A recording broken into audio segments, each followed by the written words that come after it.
Sebetulnya ada yang perlu kita garap, itu sebelum pernikahan itu sendiri yang perlu kita benahi.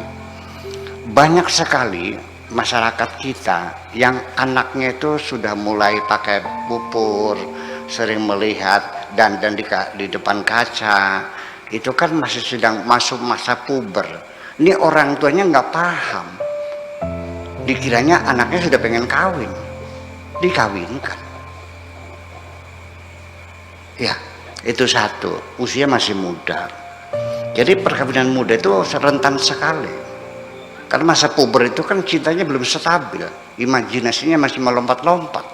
Ketemu sama cowok lain senang lagi, laki-lakinya juga begitu. Nah, sekarang syukurlah sudah umur 19 tahun ya, undang pernikahan udah dirubah 19 tahun.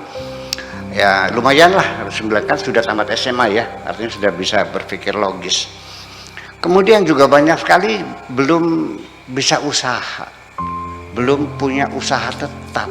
Saya bukan materialistis ya, yang menuntut harus kaya, tidak. Yang penting punya penghasilan yang pasti suaminya. Apa saja, sekalipun tukang beca, tapi dia pasti punya penghasilan sehari 100.000. Jangan nganggur, belum punya usaha apa-apa. Akhirnya yang terjadi di sekitar kita ini sudah kawin tapi makannya sampai ongkos bidanya sampai persalinannya semuanya lebih dari mertua semuanya. Ini masih sangat rawan sekali. Nah, kemudian yang ketiga juga, ini orang tua di Indramayu ini ketika menikahkan anaknya itu masih tetap dia merasa anak adalah anakku. Jadi masih punya kewenangan untuk menentukan. Sehingga ada peribahasa ya, kita terjemahkan saja. Suami istri bisa bercerai, tapi anak dengan ibu tidak mungkin bercerai. Itu maknanya kira-kira. Sehingga saya seringkali melakukan sosialisasi kepada masyarakat bahwa saudara-saudara sekalian, bapak-bapak, ibu-ibu sekalian, ketika kita sudah mengatakan zawajtuka wa angkahtuka kepada menantu, itu artinya kita sudah serah terima kekuasaan. Sehingga hal-hal yang menyangkut perpindahan kekuasaan diharap dilaksanakan dalam tempo yang sesingkat-singkatnya. Jadi sudah merdeka, sudah negara independen, tidak boleh intervensi. Nah, tetapi juga ada alasan oleh intervensi karena tinggalnya masih dengan mertua. Makanya yang baik orang tua. Anaknya beli rokok minta sama orang tua, istrinya. Jadi bagaimanapun juga namanya donatur itu selalu pengen ngatur. Ya karena dia harus ngatur. Nah, di sini di tempat saya konsultasi keluarga itu hampir tiap bulan kasusnya. Kalau konsultasi keluarga banyak ragamnya. Ini kasus masalah orang tua memaksa suruh cerai. Setiap bulan ada saja 2-3 kasus minta pendapat saya, minta tolong bahwa kami masih mencintai, masih saling mencintai. Tetapi ibu bapaknya itu tetap berkeras harus bercerai. Bagaimanapun juga, diambil anak perempuannya bawa pulang udah. Cerai. Nah semacam ini kan penderitaan anak-anak kita semuanya. Lah kenapa? Ya karena orang tua merasa memilikinya. Kalau sudah nggak sama-sama menantu ya sudah cerai akhirnya. Nah, kenapa terjadi silang pendapat semacam ini? Ternyata setelah saya panggil orang tuanya, apa sebabnya engkau memaksa anak dan mantu bercerai? Begini Mbak Elisa jawabannya nih. Tuh lihat, anaknya Mang Dirga ya, baru 6 bulan sudah gelang keroncong sampai sikut. Giwangnya sudah 4 karat, mobilnya sudah mewah. Itu si kunyuk gitu, nanti bilang si kunyuk gitu. Ya, menikahi anak saya 6 tahun, gelang keroncong 1 pun nggak ada sama sekali. Berarti materialistis. Orang tuh yang materialistis melihat ketika anaknya kaya berarti rumah tangganya sukses. Mereka tidak mengerti kebahagiaan itu. Jadi kita masih sangat jauh sekali, masih jauh sekali perjalanan kita. kita menuju 1000 kilometer sekarang ini saya baru selangkah majunya. Ya, mereka tidak mengerti kebahagiaan itu juga hanya kalau uangnya banyak bahagia. Semacam itu. Jadi artinya bahwa makanya kita ingin masuk dalam bicara tentang dari kita masuk pintu gerbangnya itu melalui pintu gerbang terminologi. Dari situ kita melacak sampai sejauh mana pemikiran umat Islam tentang pernikahan. Coba kita bandingkan seperti definisi yang disampaikan oleh Duval dan Mill ini, yaitu hubungan lelaki perempuan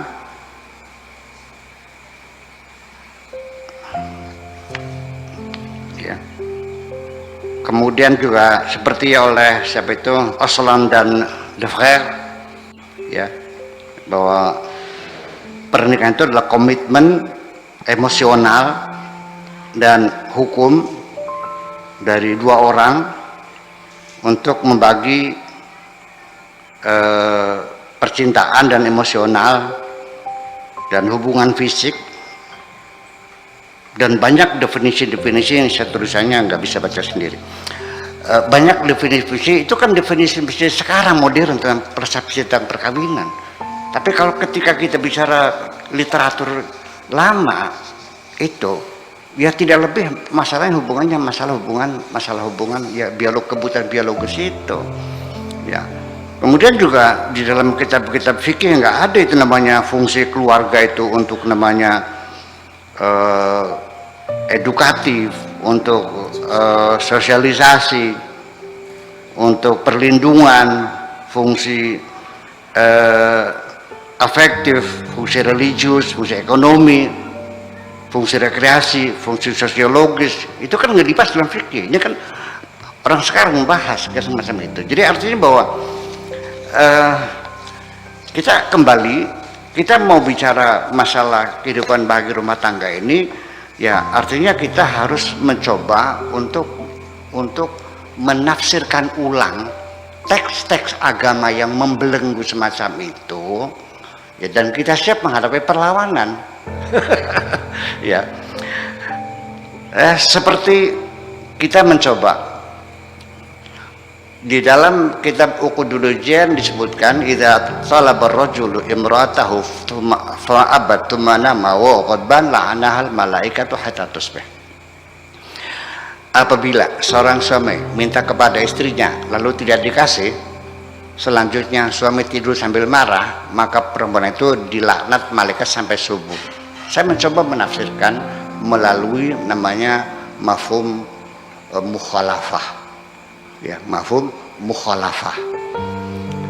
Kalau perempuan tidak ngasih suaminya, dilaknat oleh malaikat. Nah sekarang kalau istri sudah dandan, sudah pakai deodoran, sudah pakai shadow, sudah pakai maskara, sudah pakai bedak, sudah pakai lipstick, sudah pakai baju transparan, sudah duduk di pinggir ranjang menunggu suami, tiba-tiba suaminya tidur, tiba-tiba kleker ditinggalin, diapain oleh malaikat perempuan lagi itu?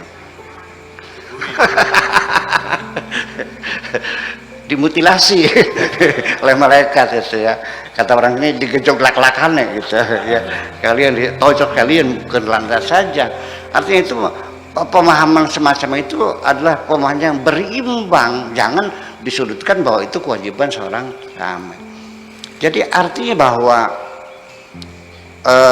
sampai sekarang sendiri saya selalu mengajak kaum wanita untuk bisa berusaha, bisa mempunyai penghasilan sendiri, punya keterampilan, jangan menggantungkan pendapat pemberian dari sang suami saja, supaya ada harga diri.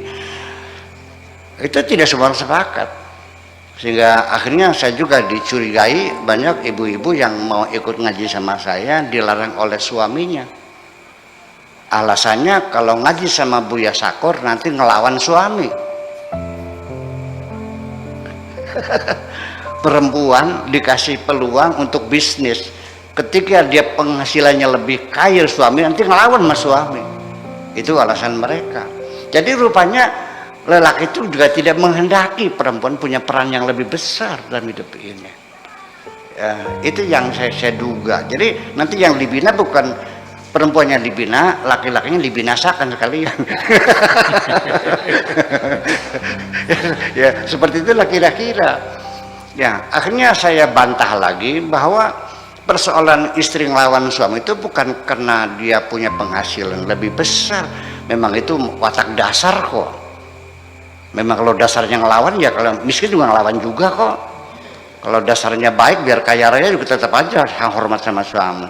Dan hormat sama suami itu bukan berarti suami tidak boleh, tidak, muazana ini kalau istri harus hormat suami, suami juga harus hormat sama istri dong.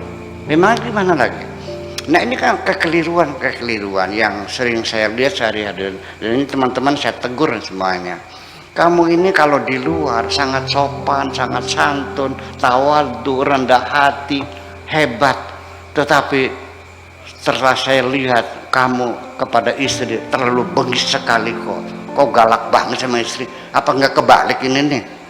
Malah justru istrimu yang kau hormat lebih dulu. Karena dia yang selalu bersamamu. Dia yang nyuciin baju kamu, dia yang masak buat kamu. Kenapa hormat sama orang istri nggak hormat? Padahal sesungguhnya perempuan itu tidak semua perempuan materi kok. Ya, banyak perempuan yang lebih berharga, perempuan itu dihormati dan diperhatikan itu lebih berharga pada dengan materi. Apa artinya? Banyak perempuan yang cerai dengan suami yang kaya raya lalu kawin sama orang yang miskin. Saya bilang kamu nggak salah pilih nih. Apa dia katakan? Saya sekarang baru merasa sebagai manusia. Itulah kira-kira. Makasih. Assalamualaikum warahmatullahi wabarakatuh. Waalaikumsalam warahmatullahi wabarakatuh.